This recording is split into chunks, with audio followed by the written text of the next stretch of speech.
المهم الشناق كيكون مسنطح وكيحلب بالله بزاف، ولكن نكملوا هذا الفيديو حتى التالي باش تعرفوا شكون هو الشناق وعلاش كنقول لكم ما تشريوش دابا. كاين اللي كيسمع الشناق وما كيعرفش شنو هو الشناق، شنو هو التفسير ديال الشناق وشكون هو الشناق بالضبط.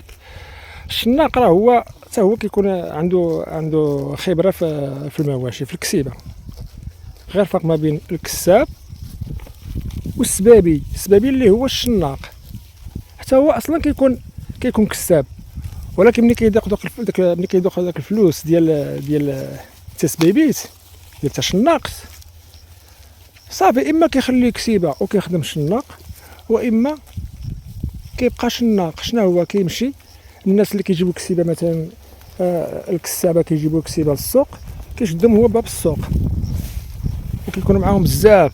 يعني واحد كيشدك هنا وتلقاك يشدك الاخر، تلقاك يشدك الاخر، كيشريو عندك بالثمن اللي بغاو وكيدخلوا نعم سيدي لداخل كيبيعوا بالثمن اللي بغاو. يعني كيكونوا هما واحد الكليكه كيبيعوا بالثمن اللي بغاو.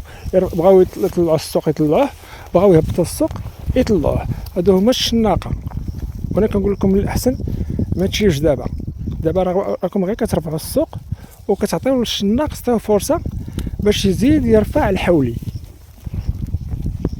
هذا الخير موجود الحمد لله، وكاين الكسيبه، هو كاين المعلف وكاين العادي. المهم الخير موجود.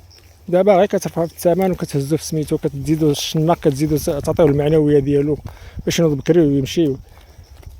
كيدير والو، كيمشي للسوق كيشدك باب السوق.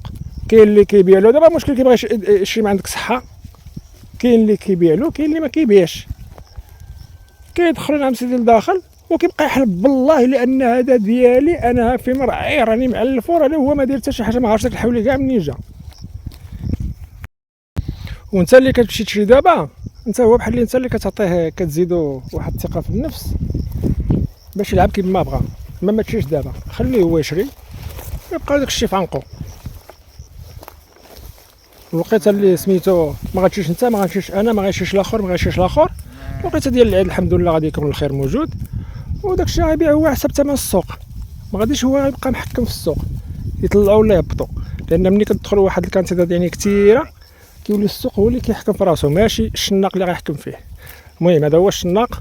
ومن الاحسن كنقول لكم ما تشريوش دابا باش ما تغليوش العيد، لان داك الشراء ديال دابا هو اللي غادي يغلي السوق. يلا سيدنا السلام عليكم.